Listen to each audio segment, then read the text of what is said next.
Well, unfortunately today is the last day with my Mustang GT350. And after being fortunate enough to own such iconic cars such as a Mitsubishi Evo, Subaru STI, Audi S4, BMW M3, Lotus Elise, and even a Porsche 911, believe it or not, this is actually the best car I've ever owned. And that's what we're going to talk about today. So we're going to take this thing for one more rip and talk about what makes it so special. So this car's going to pass me at 60. Not today, Junior!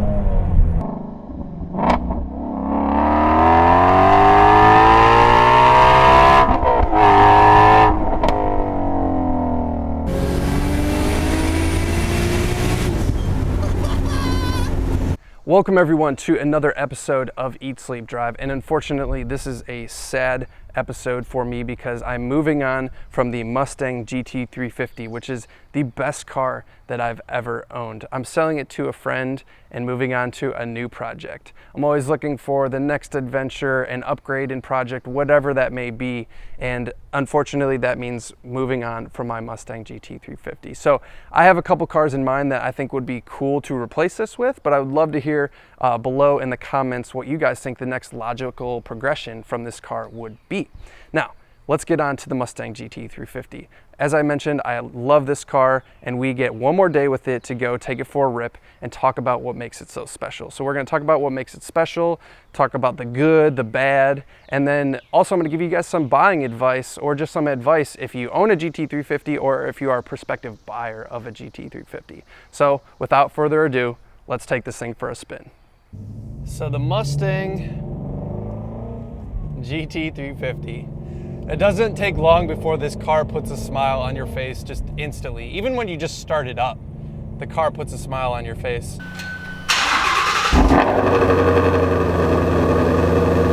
And there's no secret to why this car is primarily so successful and so good.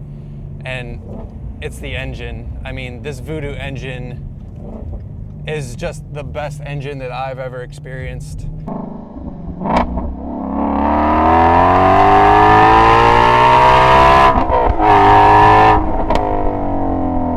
So much character, so savage sounding. It's kind of unbelievable to me that they could make this car sound the way it is stock.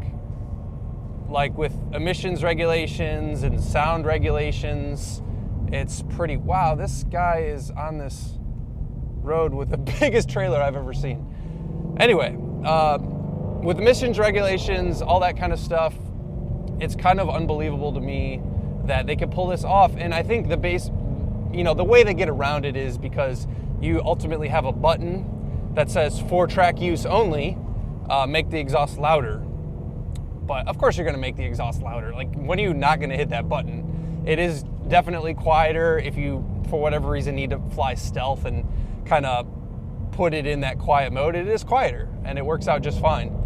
But you're always gonna wanna be in loud mode because this engine just sings like no other engine anywhere near its price range. Like, certainly, Ferraris, Lamborghinis, V10s, V12s, like, they make unbelievable noises, but they're also exponentially more expensive.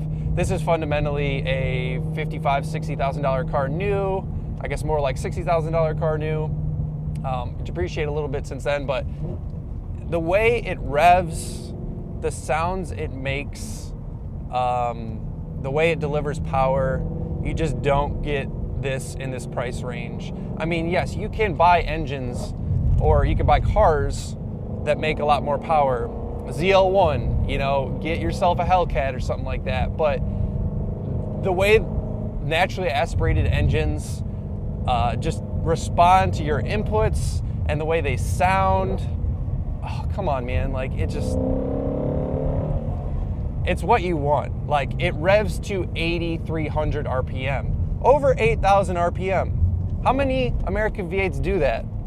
Like, none of them do that. So it's just so special, and it's, once again, no secret that it is the basically special sauce to this car. Now, the engine is unbelievable. I am absolutely adore the noise it makes, the downshifts, which I'm doing right now. come on. Popping a chub right now. But, you know, so you also have this transmission, which, you know, once again, the big thing about these cars is the fact that, like, people think it's just another Mustang. They change so much over the regular Mustang. This transmission is not the crappy Chinese-made one that you get in the GT, and it is very evident. It's much more robust. It shifts significantly better, and, you know, this car would be trash if it had the GT transmission, of course. But, so, you know, you get that kind of stuff. Another way that these cars are just so much more improved over the regular GTs, and stuff that, like, really goes unnoticed in these cars. Everyone talks about the engine because it is special, but the suspension, magnetic ride, like MagneRide. GM's been doing it for a little while. Ford's been a little bit of a late adopter, but unbelievable. Between the mix of comfort and performance is unbelievable at the push of a button. God, this car rips. I've been driving my BRZ and this car feels like a rocket ship. Now, as I, you know, mentioned that MagneRide just kind of does everything so well, which is rare in cars. And as I stomp on these brakes, the brakes, like, make you have to recalibrate your brain, honestly. Like, you're not used to having a car with this much brakes on it. The initial bite, whoo. Oh God, I'm gonna miss this car. The initial bite of the brakes is huge. There's zero fade. You can just stomp on them all day. They're massive. I mean, they're just huge. And just once again, more stuff that, you know, when people just look at cars, they mostly look at 0 to 60, horsepower figures, you know, figure 8 time, all this stuff. Like, there's so much more going on behind the scenes of cars, especially when you drive them on a day-to-day basis or whatever, that is worth the extra money, is worth the extra engineering costs. And there's, you know, there's so much suspension differences in these cars over the GTs. It's kind of like the M3 concept where they even widen the body over the standard car subtly. You know, it's not, I don't like the new Hellcat wide bodies where they just stick on these cheap looking fender flares and not actually like massage the fenders and make them sort of like subtly more aggressive. It's just, the car is amazing. Like, you guys can watch my full review of everything I've, you know, gush about the car, but it has not worn on me at all. It has aged so well. Every time I drive it, it's special. And, you know, that's the best thing that I can say about a car. If over my course of ownership, which is almost like 1 year, that every time I get it, it still feels special, it's still super fun, that's like about the best thing that I can say for me. So outside of the car just being unbelievable, let's talk about which one you want to buy. So in 2016, when these cars first came out, they were optional with the track package, and that's what this car has. And if you're gonna buy a 2016, a used 16, make sure it's a track package. It comes with a million different coolers, oil cooler, trans cooler, diff cooler, like everything, so you could do high performance driving, you could take it on the track. But it also crucially gets the magnetic ride. The base car only got the fixed dampers, and, you know, they're fine, but they're not good. Like, they're not incredible like this car. They don't set it apart like this car does. So you want the magnetic dampers. Still revving. You know, you also want these Recaro seats. These Recaro seats are amazing.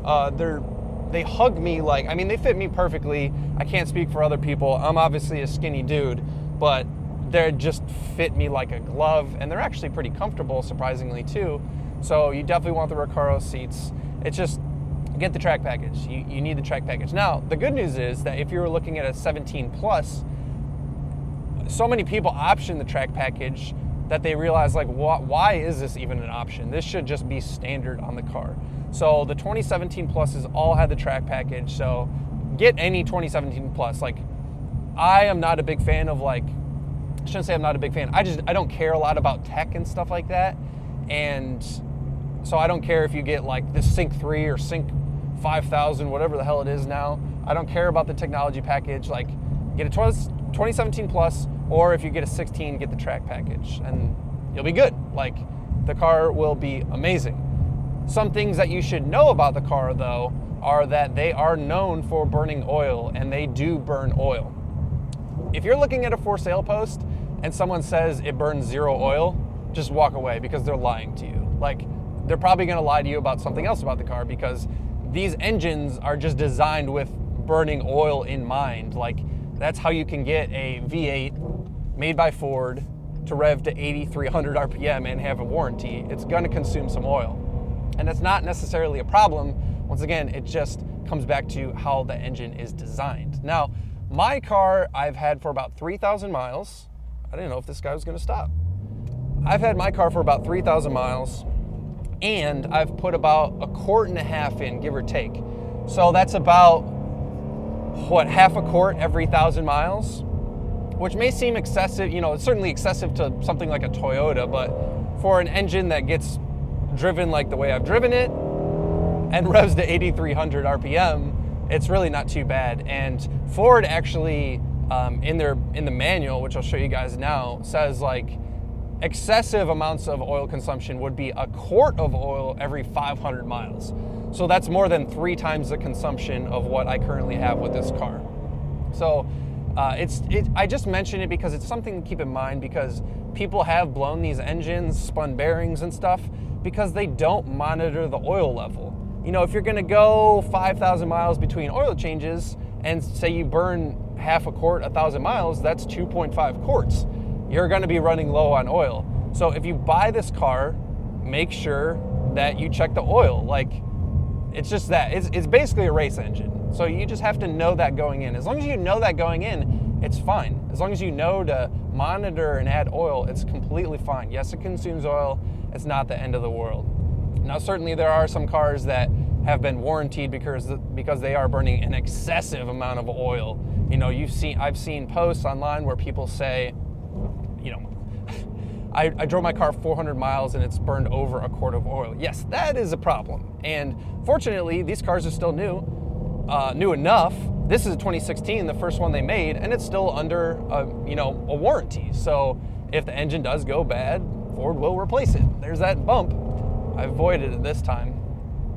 So oil consumption is a concern, just something to keep an eye out for. Ask the previous owner about it. Once again, if they tell you it burns no oil, they're just lying, or I don't know, they're just lying. Like, it's not possible. So on to, we've talked about why the car's amazing. We've talked about which one you should buy, but let's also talk about how much it's cost me to own, because you would think like a high revving V8 that revs to 8,300 RPM, sort of more of a track, almost race-oriented car, like it might need some attention, stuff like that. Now, for me, in my ownership, it has been dead reliable. I have not had to do a single thing to this, other than change the oil, which is you're going to have in any car. So it's kind of crazy to me that, especially a first-year production car, could be this reliable at this performance level. I think that down the road, you're going to want to keep an eye as these cars age at certainly the oil consumption, but fundamentally it's still just like a Mustang, for the most part. And well, now I'm stuck behind both these cars. It's just a Mustang. So, the S550 has been out for a while. They kind of have the basic bones more or less worked out. And the only thing you have to worry about is the reliability of what's different about them, I mean, brakes, obviously you just replace brakes. MR dampers, who knows how long those are gonna last. Cars like the R8, an 08 R8 had magnetic ride, and those are known to leak, but it is an Audi after all. So time will tell as to what the reliability is of these cars, but I've had to do absolutely nothing. And once again, these cars are still under warranty, even if you buy them used, because they're still relatively new. I'm gonna pull over here because I don't want to get stuck behind this Mazda 3 anymore. So we will take a quick break. Okay, we got rid of that Mazda 3. Hopefully we can open it up a little bit here. Yeehaw. So, while we're on the topic of power, one thing I would recommend if you buy these cars, and you know what? I would recommend it for any car because any car, especially nowadays, is going to be tuned mostly for emissions in mind to meet standards of whatever sort. So the factory tunes are going to leave some stuff to be desired. And I say that because not only can you make more power with an aftermarket tune, but the thing that really goes unnoticed with tunes is drivability. I got this car tuned by Johnson Tuning at Turning Concepts in Cincinnati, Ohio.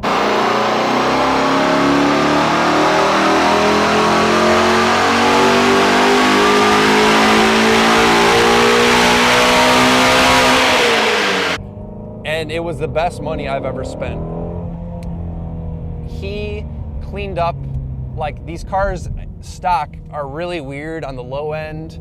He made so much more power, so much more torque on the low end, which is something this car really needs, all with just a tune. Now, I took it a step further. Not only did I get a tune, but I got it tuned for E85, and technically I got it tuned for flex fuel. So I could run any combination of 93 and E85 and the car will compensate. Let me reiterate that this is only a flash. Like, you do not need any hardware for this. The ECU is capable of doing this stock, and not a lot of people understand that or know that. So what's important about that is the fact that these ECUs are actually the same ECUs that are used on the F-150s. The significance of that is the fact that the F-150s have flex fuel from the factory. So, like, it's already enabled when you buy an F-150. Well, guess what? All their tuner has to do, outside of, wanting to make more power and do some more cleaning up, is go in there and enable the tables for flex fuel, and the car can do it. It has a wideband. It compensates based on the fuel that you're using, the blend of fuel that you're using. So it's unbelievable that no hardware mods, I can make 50 more horsepower peak numbers with E85 and way more down low, way more torque down low, which once again is something that this car desperately needs stock.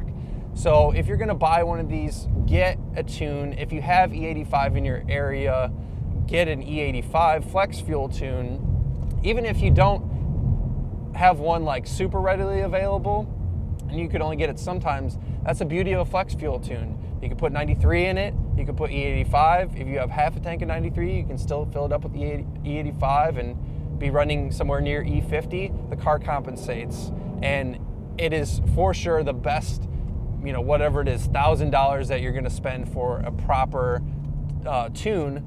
And I would recommend, not just a can tune, but have somebody put it on the dyno and log it and make sure everything's safe, So that's definitely really the only modification that I can recommend to these cars. Like, yeah, you want to go crazy and add a supercharger, there's plenty of 1,000+ horsepower turbo versions of these, but I don't know. To me, it's not really what this car is about. If you want that much power, buy a Hellcat, buy a Corvette, just make power to the moon. This car is more, it really reminds me of like a Porsche GT3.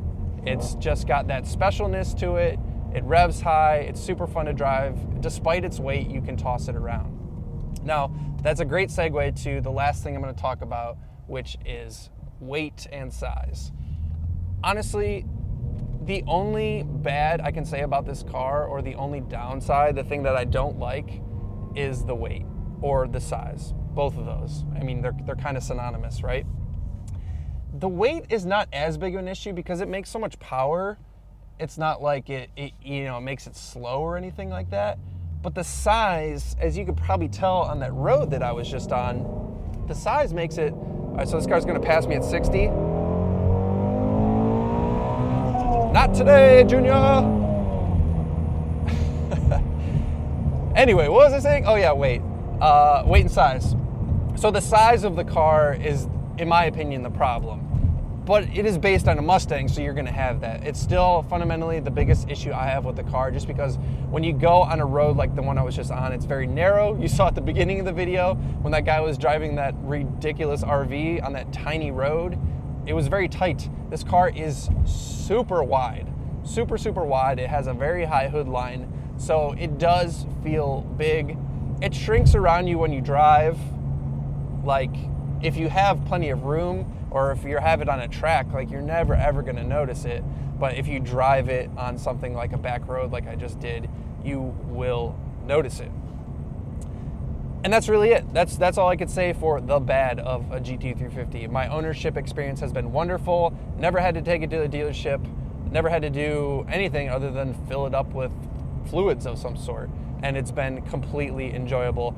I have a tall task ahead of me to replace this car with something that'll be equally as fun or exciting, at least anywhere near this price point. I would recommend this car to anyone. You can daily drive it, it's comfortable enough, you can take it to the track.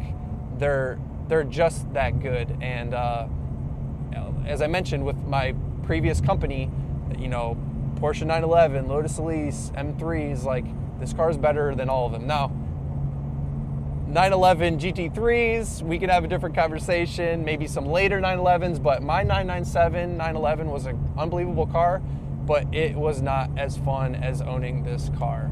This car just takes it to a whole new level. That car's the right size, but this car makes better noises, is faster, is more fun to drive, all those things. So buy one if you can afford it. You will not regret it. I hope you guys enjoyed all the GT350 content while I've owned this car, but certainly, as I mentioned before, comment below what you think I should buy next. I have in mind a Japanese supercar, I guess I could say, even a German supercar or something along those lines, but I'm open to kind of anything, whatever you guys really like, as I've just completely run out of gas. I have 10 miles left. I should probably go find gas. So if you guys enjoyed the content and you want to see what I have brewing next, make sure you subscribe. At Eat Sleep Drive TV on Instagram. Otherwise, make sure you subscribe to the YouTube channel to get all of the notifications for the videos, which is really what you want to see, right? So thanks for watching, guys. I appreciate it as always, and I'll see you on the next episode.